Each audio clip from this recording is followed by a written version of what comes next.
এখানে দুইটা নারিকেল গাছ, এই একটা নারিকেল গাছ আর এই একটা নারিকেল গাছ। এটার মধ্যে বজ্রপাত হয়েছে এই দুইটাতে, এই একটা। আর এই দুইটার বজ্রপাতের মাঝখানে একটা লোক এখানে ছিল, অলৌকিকভাবে বেঁচে গেছে।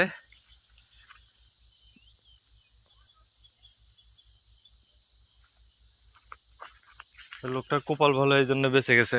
এই লোকটা হচ্ছে এটা হাসান, এদিকে তাকাও।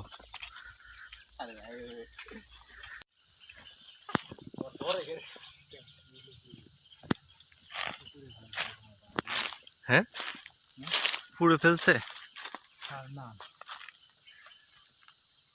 ভিতরে যেটা পড়ছে না, ভিতর থেকে ফাইটা ছিঁড়ে বেরিয়ে গেছে। ভিতর তো অবশ্য পোড়া কিছু আছে।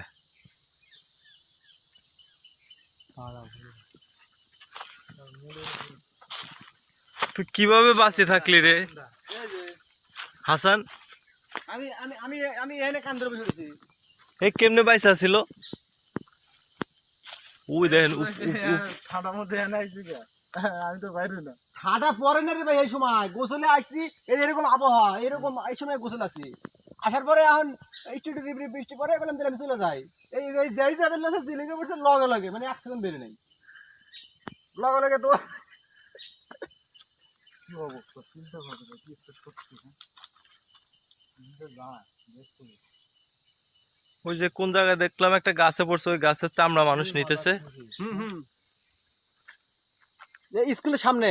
হ্যাঁ, ওটা কোন মানুষ যেন চামড়া নিতেছে ওই গাছের। এখন এগুলা নিয়ে আপনারা নিচ্ছেন নাকি? না, আমি চামড়া দিয়ে কি করবো? হার নাই কিন্তু কবরস্থান থেকে মানুষ উঠায় না। এখন তোর শরীরে কিছু আসেনি, ম্যাগনেট ম্যাগনেট এটা পরীক্ষা করা দরকার। এই জন্যে তার সময় খুবই সাবধান। কালো মেঘ দেখলেই গরম দিন পারেন না ভাই। এলাকায় ঠান্ডা করে বসা মাঠে নৌকনে যাচ্ছে, আমার বাসের আগায় ওই লগির আগায় পড়ছে, ও একবার শেষ। ওগুলো মানে আমার এলাকার মধ্যে দেখা যাবে 10 জনের মধ্যে একটা বড় লোকের মধ্যে পড়ে। তারা করছে কি কবর দিতে ভাই, মানে কবরের উপরে প্লাস্টিক করিয়া লোয়ার ইটি লাগাই দিয়ে তারপর